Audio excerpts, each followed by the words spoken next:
ভাইরা আপনারা সবাই ভালো আছেন তো? গান তো অনেক শুনেছেন, একটু গল্পও শোনেন।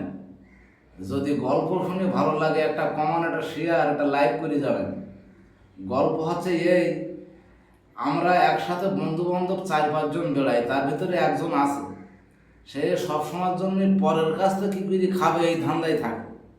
নিজে গাড়িতে টাকা দেয়, কোনোদিন 2 টাকার খাবার কিনে নিছে। খায় কীভাবে? হাটে বাজারে শহরে কোনো জায়গায় মেলা হলে সেই সব জায়গায় গিয়ে আগে বাদামের দাম করবে, ভাই বাদাম কত? তা বলবে হয়তো দেখা 15 টাকা শ। তা 15 টাকা শ বাদাম ভালো হবে? তো ভাই দুটো খেয়ে দেখো, যদি খারাপ হয় তোমার নিতে হবে না।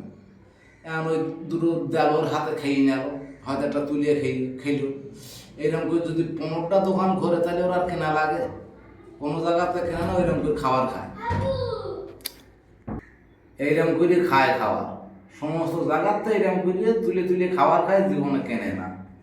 এখন বউনে যাচ্ছে শকুর বাড়ি, এখন মাঝ রাস্তায় চলে গেছে।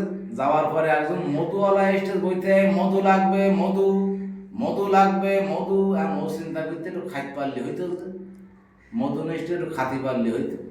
তা মধুওয়ালা পাশে আনলি বইতে, ভাই মধু কত? তা হইতে 300 টাকা কেজি। তো তাই তো ভালো হবে না। তো ভাই একটু হাত পা তো তোমার হাতে দিচ্ছি, ভালো নাই তোমার নিতে হবে না।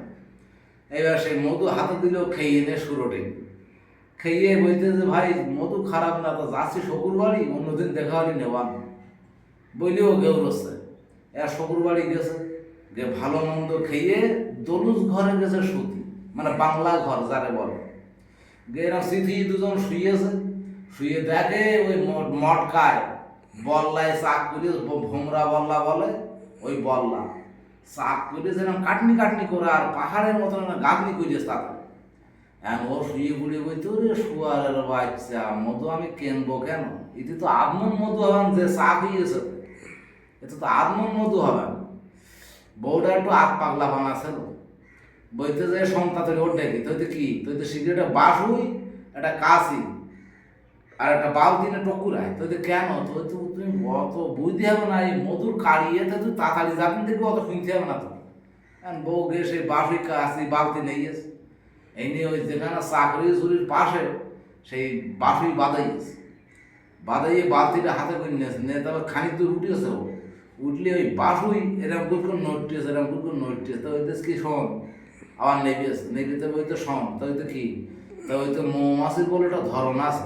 প্রথম একটা দুটোই যদি কামড়ায়, যেন খুব নড়াচড়া করি না, হাত পা নাড়ানাড়ি করি, তাহলে কামড়ায় শেষ করবো বলো। আর একটা দুটো কামড়ালে চুপ করে থাকবো, আর কামড়াবে না। তো সে আমার বলতে হবে না, সে আমি জানি, বউ বলতে।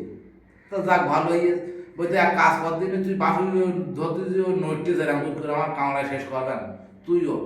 বউর বইতে, তুই বাসুই তুই ওঠ, আমি বাসুই ধরতে যে একদম নড়বে না। আর আমি যেখানে কাশি বাদায় টান দিতে বলবো, ঠিক সেই জায়গায় বাদায় টান দিবি, মধু যা পড়বে সব আমি ধরবো। তাহলে ও বালতি বেঁচে যদি মধু ধরে, তাহলে বাসুই ধরবে কখন? এত বড় হন্দ। যাক বোধ দেশে তুলে দে, বোধ যেখানে কাশি বাদায় টান দিতে বলিস, ঠিক সেই জায়গায় বাদায় যেই টান দিয়েছে, আর 4-5 হাজার বললা উৎপুরি খোলে তো সব করিলাম পড়িয়ে। দুটো যখন কামড়াচ্ছে, তখন কামড়ের শোধনে বোধ তো শিখুই দিয়ে একটা দুটো কামড়ায়, যেন বেশি নড়িস নি। বউ ওই কষণে আস্তে আস্তে বাসুর গায়ে একদম মানে দাঁড়িয়ে কষণ লেগে গেছে বউ কামড়ের শোধনে। এইবার বউ মুতি ফেলাইয়ে সেই মোমা ভ্যামগুলির কামড়ায় শোধনে বউ মুতি ফেলাইয়েছে। বাসুর গাবিয়ে যখন মুখ পড়তেছে, তখন ওর বড় ওই বাসুর গায়ে হাত দেনে মুখ গালে দেবই তো, রে খানকির মাকে মধু এখনো পাকেনি, নোনতা ব্যস্ত না, তুই ব্যস্ত না, এখনো মধু পাকেনি। এইবারে সেই বউ নেগলো, নাবার পরে দুইটার হসপিটাল নেয় দিল, মানে পান থেকে বলিয়েছে, তারপরেও কে সেখানে কামড়াচ্ছে। তা বহুত মৌমাছি ওই মানে ভ্যামরুলি কামড়াইয়েছে, কামড়াইয়ের পর হসপিটালে গিয়ে বেউস হয়ে গেল। তাই যায় হসপিটালে গিয়ে স্যালাইন দিতে গিয়ে তারপরে ট্রিটমেন্ট করে বাড়ি আসে। এই হচ্ছে ঘটনা। তা পরের জিনিস খাতি খাতি খাতি খাতি এমন লাইন হয়ে যাবে যে ওইরকম ভ্যামরুলির কামড় খেয়ে মরতে যাবে। তা আপনারা গল্প শুনে যদি ভালো লেগে থাকে, একটা লাইক, একটা কমেন্ট, শেয়ার করবেন।